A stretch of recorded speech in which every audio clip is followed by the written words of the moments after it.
বাংলাদেশে কিন্তু বিপ্লব শেষ হয় না, অর্ধেক বিপ্লব হয়েছে। ভারতের আধিপত্যবাদকে আমরা পরাজিত করেছি। চূড়ান্ত বিপ্লবের সময় আসতেছে, বাংলাদেশে প্রস্তুতি নেন। আল্লাহর জমিনে আল্লাহর কোরআনকে বিজয় করার, বিপ্লব করার জন্য প্রস্তুত আছেন না? আল্লাহু আকবার।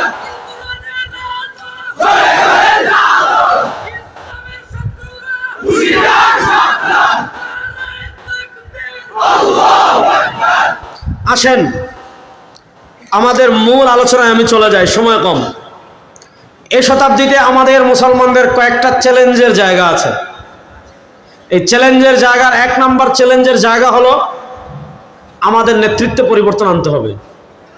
আমার সাথে বলেন, আমাদের নেতৃত্বে, আমি যুবকদের আওয়াজ শুনতে চাই, আমাদের নেতৃত্বে পরিবর্তন। দেখেন আজকে পৃথিবীতে তো ভাই আমরা সংখ্যায় কম না, ভালো করে বুঝেন। বর্তমান পৃথিবীতে তো আমরা সংখ্যায় কম না। আপনি সারা দুনিয়া মুসলমান দেখেন 250 কোটি। আরে ভাই 250 কোটি মুসলমান যদি পেশাব কর্মসূচি ঘোষণা দেয়, বুঝছেন, যে আমরা গণ পেশাব কর্মসূচি, 250 কোটি মুসলমান, 250 কোটি মুসলমান। আমরা গত রমাদানে ঢাকায় পড়েছিলাম, আমরা ভালোবাসা প্রকাশ করেছিলাম।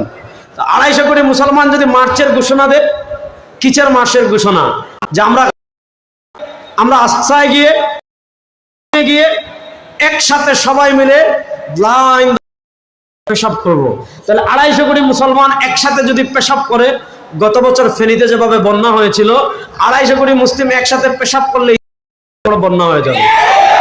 তাহলে প্রশ্ন হলো, যাদেরকে আমরা পেশাবে উড়িয়ে দিতে পারি, যাদেরকে আমরা পেশাবে ভাসিয়ে দিতে পারি, তারা আমাদেরকে, বুঝেন, যাদেরকে আমরা তুতু ফেললে সমুদ্র সৃষ্টি হয়ে যাবে, যাদেরকে আমরা তুতু দিয়ে ভাসিয়ে দিতে পারি, যাদেরকে আমরা পেশাব দিয়ে ভাসিয়ে দিতে পারি, তারা কেন আমাদের প্রথম আকসা দখল করে রেখেছে?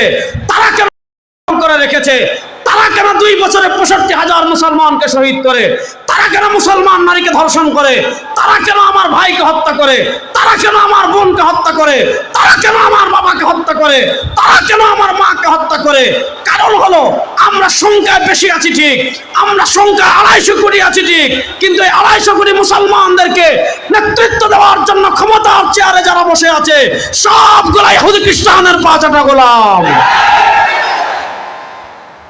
এজন্য আপনি দেখেন, পৃথিবীর কোথাও যদি একটা পটকা ফুটে,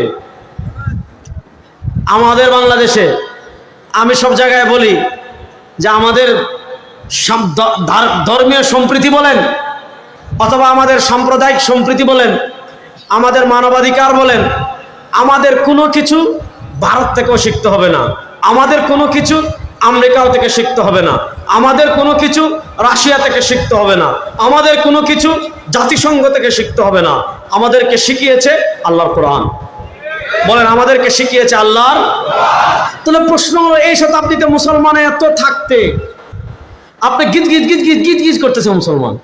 আপনি দেখেন জির মাদ্রাসায় এখানে যত মানুষ আছে, তার থেকে 3 ডাবল মানুষ আছে খাইতে, আছে না নাই? আপনি 4টা মহিষ জবে করে ঘোষণা দেন, 4টা মহিষ জবে করে ঘোষণা দেন যে আজকে পটিয়ার শান্তিরহাটে আসরের পর 4টা মহিষ জবে হয়েছে, আমরা বিরিয়ানি খাওয়াবো, বিরিয়ানি ফ্রি, মহিষের বিরিয়ানি। দেখবেন আসরের আগে হাজার হাজার মানুষ জমা হয়ে গেছে, ঠিক না বেঠি? আর বদ্দারা বেগুন কর না, ঠিক না বেঠি? আজকে মুসলমান সংখ্যা ঠিক আছে, আজকে মুসলমানদের ইমানি স্পৃহাও আছে, আজকে মুসলমানদের শাহাদাতের তামান্নাও আছে, আজকে মুসলমানদের ইসলামকে বিজয় করার আগ্রহ আছে। সব কিছু ঠিক থাকার পরও আজকে কেন মুসলমান কাশ্মীরে মার খায়? আজকে কেন মার খায়? আজকে কেন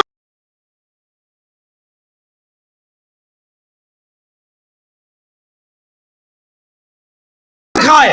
কারণ একটা, আমরা সংখ্যায় আসি ঠিক, কিন্তু আমাদের নেতৃত্বে যারা বসে আছে, কেউ গোলাম, কেউ ভারতের গোলাম। আমাদের কাছে ক্ষমতা বড় না ইমান বড়? আওয়াজটা বলে, আমাদের কাছে ক্ষমতা বড় না ইমান বড়? দেখেন, গণতন্ত্রের রাজনীতি আর ইসলামের পার্থক্য কোথায়? আমরা বলি সকল ক্ষমতার মালিক কে? এটা রাষ্ট্রপতি। আর জোরে বলেন, এভাবে হাত তুলে বলেন সকল ক্ষমতার মালিক কে? আসমানের মালিক কে? জমিনের মালিক কে? চন্দ্রের মালিক কে? সূর্যের মালিক কে? আমাদের মালিক কে? আমাদেরকে রিজিক দেন কে? তাহলে সবকিছুর মালিক যদি আল্লাহ হন, জমিনের মালিক যদি আল্লাহ হন, আসমানের মালিক যদি আল্লাহ হন, ফেরেশতার মালিক যদি আল্লাহ হন, রিজিকের মালিক যদি আল্লাহ হন, পানির মালিক যদি আল্লাহ হন, আপনার বাপের আইনে আল্লাহর জমিন চলবে না, আপনার নেতার আইনে আল্লাহর জমিন চলবে না, আপনার নেত্রীর আইনে আল্লাহর জমিন চলবে না, আল্লাহর জমিন চলবে আল্লাহর আইনে, কোরআনের আইনে। এখানে দেখেন গণতন্ত্র আর আমাদের পার্থক্য কোথায়? তারা আমাদেরকে শিখায়, এখানে দেখেন তারা আমাদেরকে শিখায় সকল ক্ষমতার মালিক জনগণ। আমরা বলি আপনার বাপের মাথা, আপনার বাপের বদারা কয় না রে, আপনার বাপের। আমরা বলি এই জনগণকে সৃষ্টি করেছেন কে? আর আস্তে বলেন, জনগণকে হাত দিয়েছেন কে? জনগণকে পা দিয়েছেন কে? সুতরাং জনগণ যা মন চায় তা করতে পারবে না। জনগণ চলবে আল্লাহ যেভাবে চলার কথা বলেছেন, জনগণের আইন হবে আল্লাহ যেভাবে আইনের কথা বলেছেন। জনগণ পরিচালিত হবে আপনার বাপের কথায় না, আপনার নেতার কথায় না, আপনার নেত্রীর কথায় না, জনগণ চলবে আল্লাহর কোরআনের আইনে। এখানেই হচ্ছে পেশ লাগিয়েছে আমাদেরকে শিখিয়েছে সকল ক্ষমতা চেয়ার জনগণ। এখন তারা কি করে? এই চেয়ারের জন্য বানায়, এই চেয়ারের জন্য কেউ বাবাই বানায়, এই চেয়ারের জন্য কেউ মুদির কাছে গিয়া হিল্লা বিয়া বসে। ঠিক না বেঠি? জোরে বলেন ঠিক না বেঠি? আর মুসলমানদের আকীদা হতে হবে ক্ষমতার মালিক কে? আসমানের মালিক কে? সূর্যের মালিক কে? চন্দ্রের মালিক কে? মুসলমানদের আকীদা হলো